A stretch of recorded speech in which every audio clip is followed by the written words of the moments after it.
Good morning and happy Wednesday. I wanted to continue our conversation today about crushing your 2025 goals and how to do that. At the end of this week, I will be releasing a bit of a guide that you can walk through to create a plan for yourself. But first, I want to outline two of the biggest reasons I see people not accomplish their goals. Whether this is an individual goal or if you're leading a team goals that need to happen. The two biggest mistakes I see people make are not being clear enough and not creating some infrastructure, some processes or steps to track your progress and really stay on track. So let's talk about the first one, getting really clear on your goals. I have worked with a lot of teams. I've been on teams where I've seen goals like in 2025, we want to develop leaders. Okay, so first of all, what the heck does that even mean? How are you going to do that?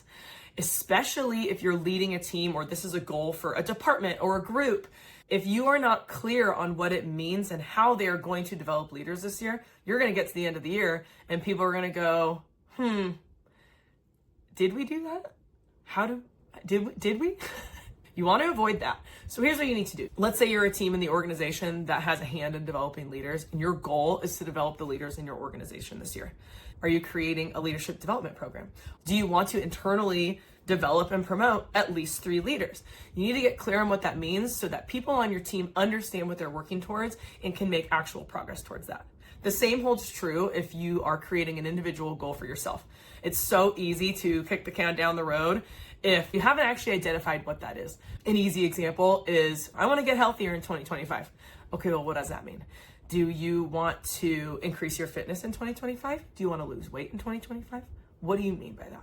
So the more clear you can get, the higher your chances are of actually achieving it because you know what you're working towards. It's kind of like driving a car with no destination.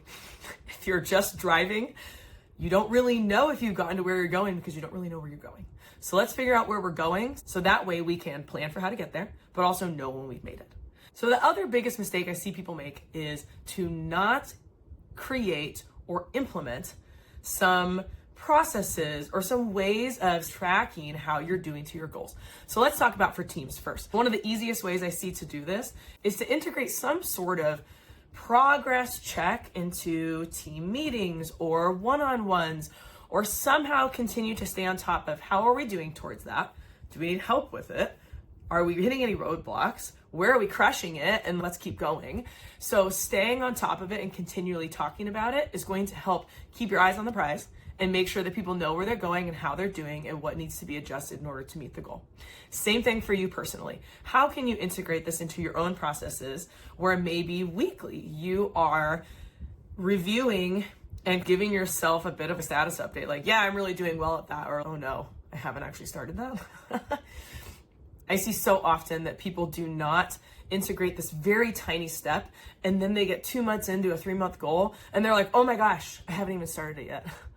So don't let that be you.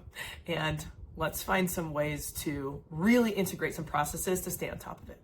So as I mentioned at the beginning of this video, at the end of this week, I will be releasing a quick guide to help walk you through and give you some space to outline what the goals are, break those things down, create a plan for staying on top of it so that way you and your team can be successful in 2025.